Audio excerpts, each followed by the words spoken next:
Се наоѓаме во ателието на академскиот сликар Димитар Кондовски во Скопје.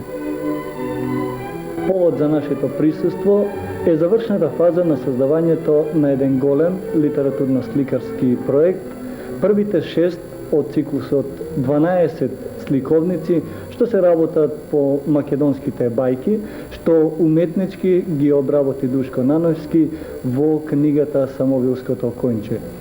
Како што веќе е познато, оваа книга за прв пат е печатена во 1978 година, препечатена во 1984 година, а ја издаде Детска радост од Скопје.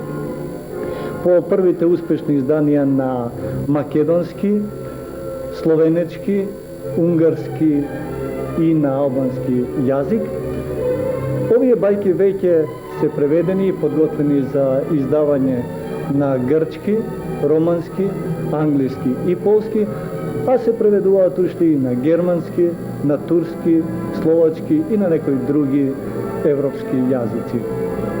Денеска веќе во договор помеѓу авторот на оваа модерна верзија, Душко Наневски, академскиот сликар Димитар Кондовски и издавачот Заводот за унапредување на стопанството од Скопје, овие бајки добиваат една нова форма, нивната уметничка содржина добива попродлабочена димензија.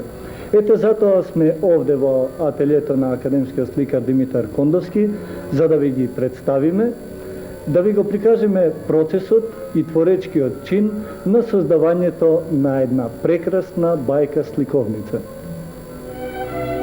Кондовски, вие сте еден од втемелувачите на илустрацијата за деца кај нас.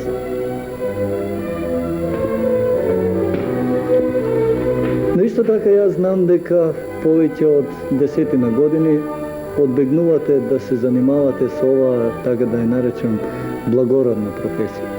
Што е тоа што ве поттикна да се занимавате со илустрација, со овие сликовници и тоа по волкав обем и формат?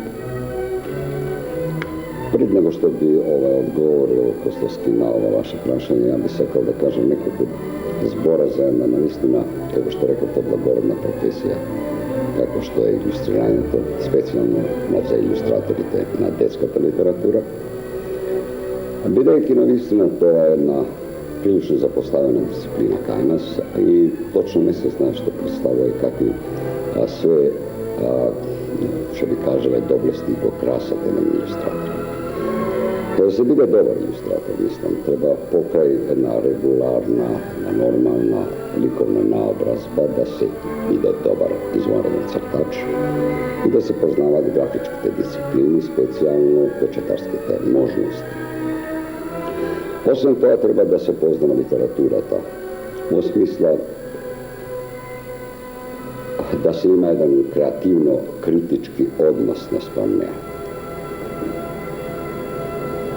Треба да биде човек запознат и со известни одредени театарски дисциплини. Треба да се разбира во режија, затоа што протагонистите, ликовите, се наоѓаат во одредени мизасценски меѓуодноси.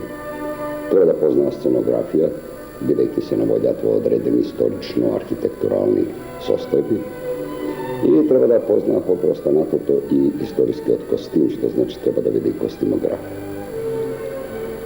Освен това, детскиот илустратор треба не само да го сака детето, бидејќи се работи за една необично деликатна возраст. Тој треба да ја познава психолошките менувања кои се случуваат во време на таа рана детска возраст. Што значи треба да познава и психологија, да биде во известна мера дечи психолог. И тоа што, по само овие компоненти, навистина тоа не се баш мислам, ерудиција не е потребна, но е потребна известна енциклопедичност. Илустраторот, освен тоа, треба да биде навистина, наистина благородна личност сама по себе, дисциплинирана и треба покрај останатото да е трпелив и да е многу голем работа. Благородна во секој случај, но верувајте ми неблагодарна, бидејќи во наша средина, за жал, тоа е една од професиите кои зачудувачки не си го нашла своето право место во распределбата на трудот, што би кажала популарно. И за това викам, може би во одредено време престана да се бавам со илустрацијата. Таја што вика песникот нити му носи голема слава, нити преку неа може да се спечелат некакви одредени материјални сигурности. А зашто се нафатив сега со оваа врста литература? Од прости разлози, јас и тоа не би сакал да го логицирам многу, затоа што постојат одредени моменти во живењето кои си имаат некои судбински, би кажал, предодредености. Како најстар, а тоа, како да кажем, се подразбира и најискусен илустратор, и е ред, навистина, јас да го правам тој захват кој за прв пат сме се зафатиле во нашето илустрирање. А покрај останатото, бидејќи станува збор за една литература која представува навистина еден моќен, многу значен предизвик за еден прави илустратор, еден човек кој се бави толку долго со таа професија. Бидејќи станува збор за литература,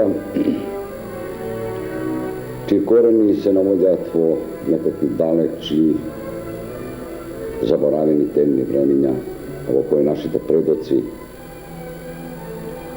во тоа загрижувачко, застрашувачко, травматично секојдневие бегале, или поточно, ако сакаме да кажеме, се засомнувале во сферите на надреалното, фантастичното, во сферите кои се не го чинат заправо него, интерпретаторот, го чинат недопирлив, недокучив, се чувствува сигурен и преко нив, како поединец се чувствува своето припадништво со колективот.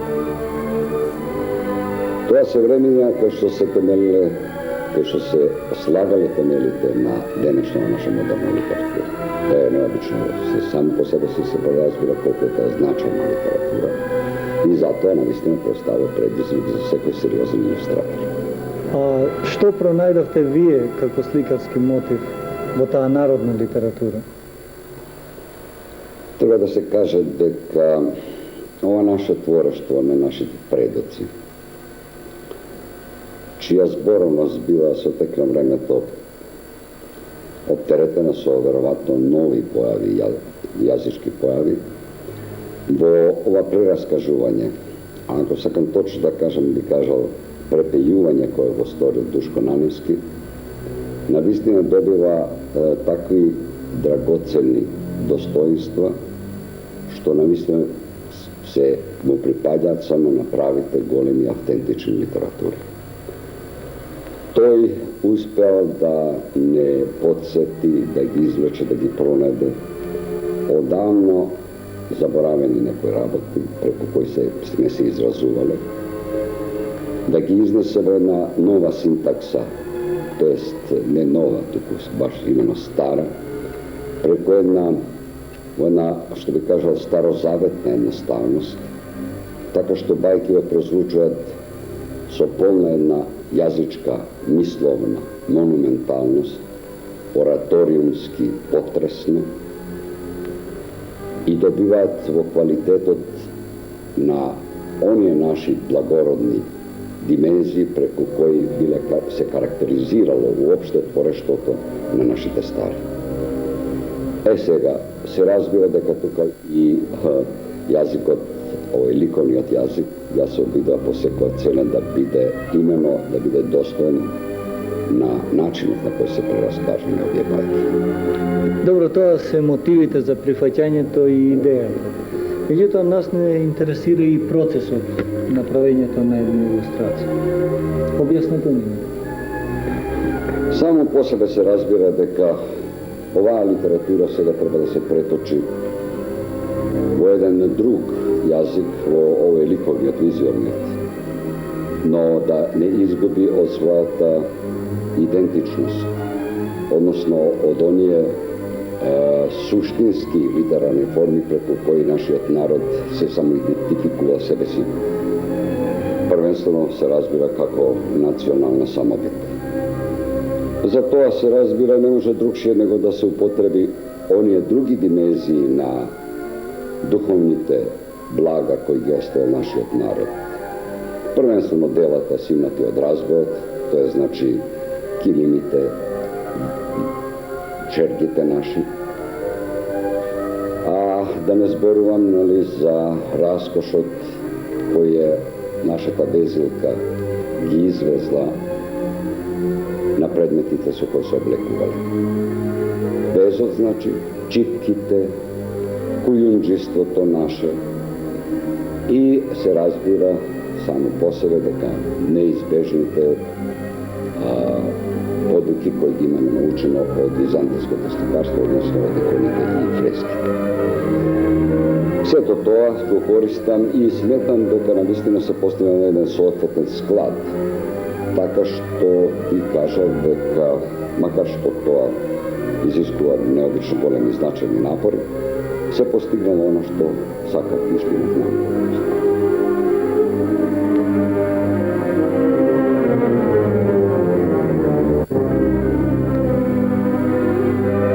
Македонските бајки се обликуваат со голема оригиналност, многу волшебни символи, зрачење на волшебна поезија. Уште кога ги пресоздава во модерни кратки форми, имав во вид можноста еден ден да се претворат во сликовници. Кога таа можност назреа, се најде издавач, ми се јави идејата тоа сепак да не бидат обични, буквални сликовници, да не речам банални, туку на висина на бајките уметнички креации. Се постави прашање кој да ги создаде тие креации. Почитувајќи му го талентот и искуството, му се обратив на Димитар Кондовски. Тој не само што ја прифати идејата, туку, за среќа, најде во бајките и подлабока инспирација. Така почна да се раѓаат необични, чудесни, бајковидни форми, што се чиста сликарска креација. Речиси, секоја илустрација е слика, посебен уметнички експонат. Тоа се преку 70 илустрации, кои се јако минуциозно обработени. Служено е со многу литература, така што навистина еден концентрација која прокупирала по 10 до 12 часови дневно. Се чувствувам заситен, се разбира само по себе. Но добро, човек се служи со разни средства како би се релаксирал, да би се одморил. Имено враќањето на моето сликарство и напротив на некои нови истражувања ми представува време на одмор, време на нова акумулација на снаги, за да може да се настави една навистина вака континуирана и долга етапа во која по животот што ни си најаваме. Пред убавината на овие слики сакам да го изразам и својот восхит, што во симбиоза со текстот почна да се раѓа нешто ново, оригинално, чудесно и во сликарската креација. Тоа не е видениот конвенционален свет на Дизни или по углед на руската школа на илустрации на бајките. Кај Димитар Кондовски би рекол се отвори една нова творечка енергија, една нова фаза што се изразува низ високиот интензитет на боите и високата гама на зрачења. Така, во спој со волшебните бајки се создава и една волшебна уметност на слики која може да побуди интерес за македонската уметност и во светот. Гледајќи го изобилството на овие бајковидни слики, сакам да спомнам уште еден момент. Во циклусот од 12 бајки сликовници, а во секоја по 10 слики, децата ќе добијат во раце, така да речем, една жива ликовна галерија од сликарот Димитар Кондовски. Но при ова би сакал и да нагласам нешто што е позначајно. Можеби на овој начин прв пат се раѓа нешто пофундаментално, нешто што ја открива во сето богатство македонската уметност. Се создава, би рекол, една национална галерија од светот на македонските бајки,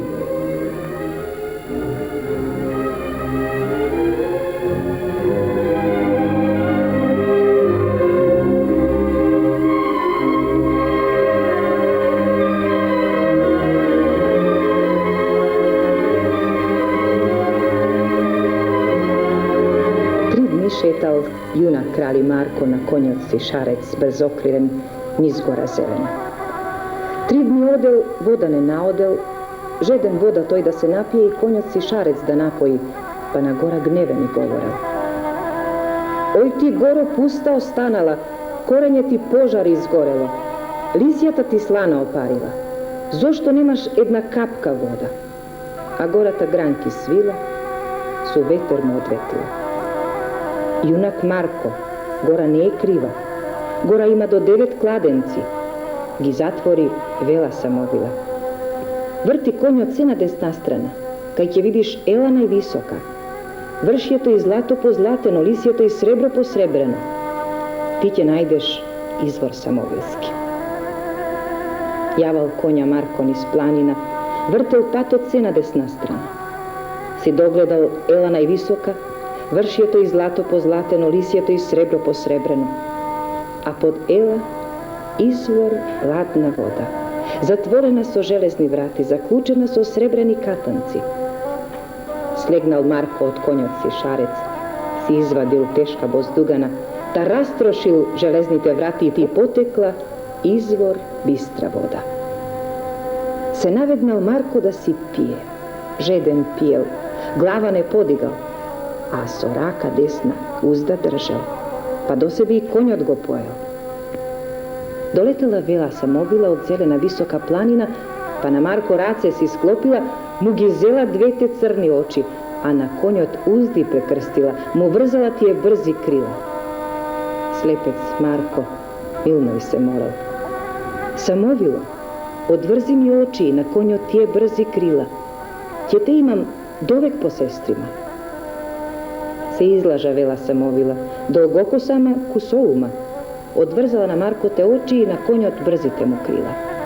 Тогај рипнал силен крали Марко, си ја фатил вела самовила за долгите самовилски коси, 9 пати укол ја завртел, па ја набил в земи до колена, те ја врзал со железен синџир за седлото на конјот си шарец, па надигнал тешка боздугана и рекол со јуначен јазик.